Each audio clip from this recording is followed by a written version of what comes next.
40 point ऊपर Nifty 23,200 के level आ गए हैं। 250 एक बार रीगेन हो गया तो फिर आज मार्केट को ये दिन भर लेवल को बचाना होगा। अगर बच गए तो फिर तो भाई मौज ही आ जाएगी।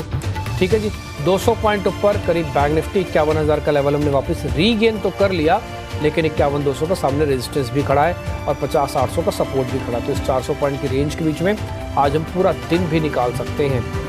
निफ्टी करीब 36 पॉइंट रह गया, जो मैंने आपको शुरुआत में कहा था कि 250 पहले पार होना चाहिए, फिर देखते हैं मज़ा फिर आना शुरू होगा। लेकिन आज का जो हाई बना है अभी तक का वो एग्जैक्टली 250 यानी कि 250 ही बना है और उसके बाद मार्केट से थोड़ा सा नीचे किया। 250 एक बार वापस रीगेन कर लोगे फिर ठीक हो जाएगा, फिर ज़्यादा बड़ी दिक्कत नहीं आएगी। नहीं तो फिलहाल के लिए थोड़ा वेट करना। मार्केट्स के अंदर आज डे ऑफ रिकवरी माना जाएगा, क्योंकि करीब 100 अंक ऊपर है इस समय निफ्टी, और निफ्टी 23,250 के ऊपर है। बैंक निफ्टी के अंदर ये लेवल बहुत इंपॉर्टेंट है 250 का। ये कल डैमेज नहीं होना चाहिए था, कल किसी वजह से डैमेज हुआ, आज मार्केट ने इसको रिपेयर करके इसके ऊपर लाके खड़ा कर दिया। ये पहली लाइन ऑफ डिफेंस है।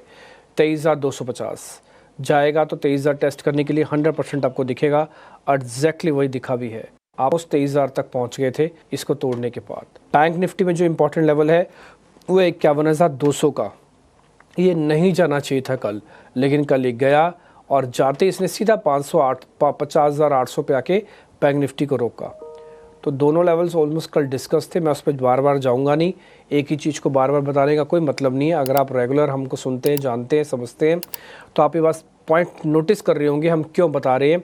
ये सारी चीज़ों के पीछे हमने आपको 3-4 दिन पहले भी गाइडेंस के तौर पर रखा था, सारा फैक्चुअल डाटा कैसा क्यों हो रहा है। सीरीज के अंदर जो होना था वो शॉर्ट कवरिंग के दम पर हुआ, नई सीरीज के फोर्स नहीं है। डोनाल्ड ट्रंप के रेसिप्रोकल टैरिफ के ऐलान से ठीक पहले आज के सत्र में हमने देखा भारतीय बाजार में वॉलेटिलिटी देखने को मिली, लेकिन ज्यादा कॉशियसनेस नहीं थी। भारतीय बाजार की स्ट्रेंथ आज ड्यूरिंग द एंटायर सेशन कायम रही और टुवर्ड्स क्लोजिंग भी अगर आप देखेंगे अच्छा खासा एक्शन दिखाते हुए दिन के उच्चतम स्तर पर लास्ट आवर ऑफ ट्रेड में मार्केट्स ने क्लोजिंग भी दिखाई। इस वक्त क्लोजिंग की तरफ बढ़ता हुआ भी मजबूती के साथ 2 दिन गिरावट हमने झेली, उसके ठीक बाद आज सरप्राइजिंगली इंपॉर्टेंट इवेंट है ये रेसिप्रोकल टैरिफ अनाउंसमेंट। आज देर शाम आएंगे, लेकिन उससे ठीक पहले मार्केट्स ने काबिले तारीफ एक्शन आज भारतीय बाजार ने दिखाया। टाटा कंज्यूमर आज सुबह से ही हमारे फोकस रेडार पर रहा, करीब 7% की तेजी के साथ स्टॉक ट्रेड करता हुआ। गोल्डमैन सैक्स की पॉजिटिव रिपोर्ट और रिपोर्ट का इंपैक्ट। ज्वेलरी काउंटर्स में अच्छा खासा एक्शन देखने को मिला। रियल एस्टेट स्टॉक्स पर भी नजर होनी चाहिए। ज्वेलरी स्टॉक्स में इन पर्टिकुलर टाइटन के शेयर में 4% की तेजी, कल्याण ज्वेलर्स में 7% का इजाफा।